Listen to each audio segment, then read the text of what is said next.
Good morning class. Welcome to e learning class. बच्चों, e learning class में आपका स्वागत है। आज मैं आपकी अध्यापिका रेणु वाधवा आज आप लोगों को हिंदी व्याकरण का पाठ 7 संज्ञा पढ़ाने जा रही हूँ। तो चलो शुरू करते हैं। पाठ 7 संज्ञा। बच्चों, संज्ञा किसे कहते हैं? किसी व्यक्ति, वस्तु, स्थान तथा नाम आदि गुण, धर्म, स्वभाव का बोध कराने वाले शब्द जो हैं संज्ञा कहलाते हैं। जैसे श्याम, आम, मिठास, हाथी आदि।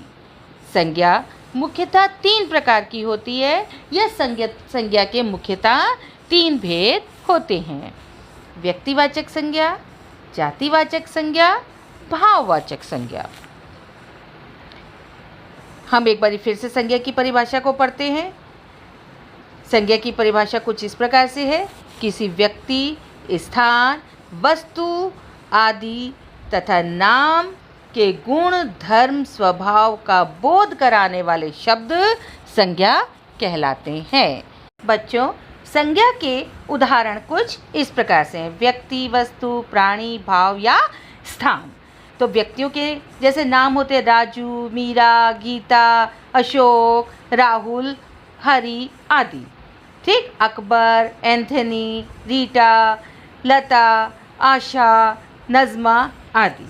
ठीक, अब वस्तुएं गेंद, फल, साइकिल, बोतल, पेंसिल, कागज़, पुस्तक, पेड़, पत्ता, फूल, कुर्सी आदि। अब प्राणी कौन कौन है? जैसे मनुष्य, पशु, पक्षी, गाय, घोड़ा, बंदर, रीछ, हाथी, बकरी आदि।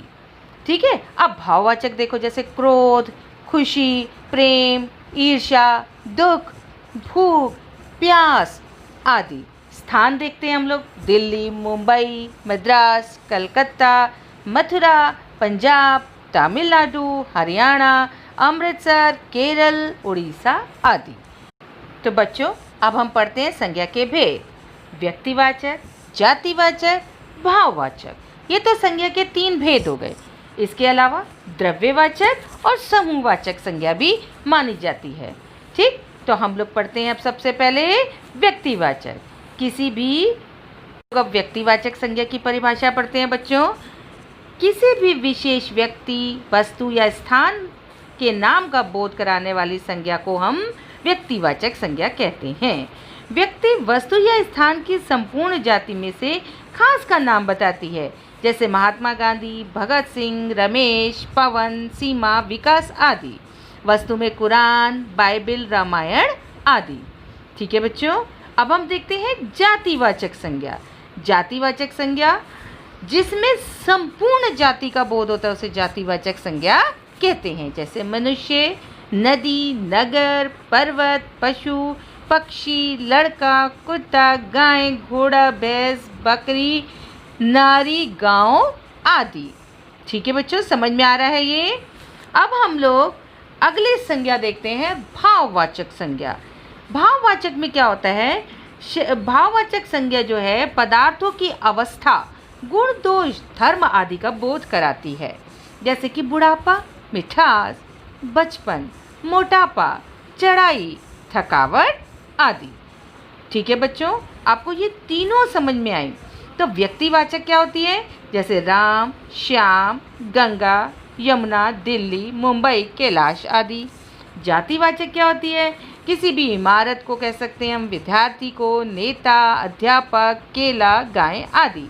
और भाववाचक जिसे हम महसूस करते हैं, फील करते हैं: सुंदरता, दया, क्रोध, बुढ़ापा, बचपना आदि। ठीक है बच्चों, तो आपको ये तीनों समझ में आए। अब अंग्रेजी व्याकरण के अनुसार हम द्रव्यवाचक और समूहवाचक संज्ञा को पढ़ते हैं। जब किसी पदार्थ या द्रव्य का बोध कराया जाता है जिन शब्दों के द्वारा, उसे हम द्रव्यवाचक संज्ञा कहते हैं। जैसे लोहा, गेहूँ, पीतल आदि।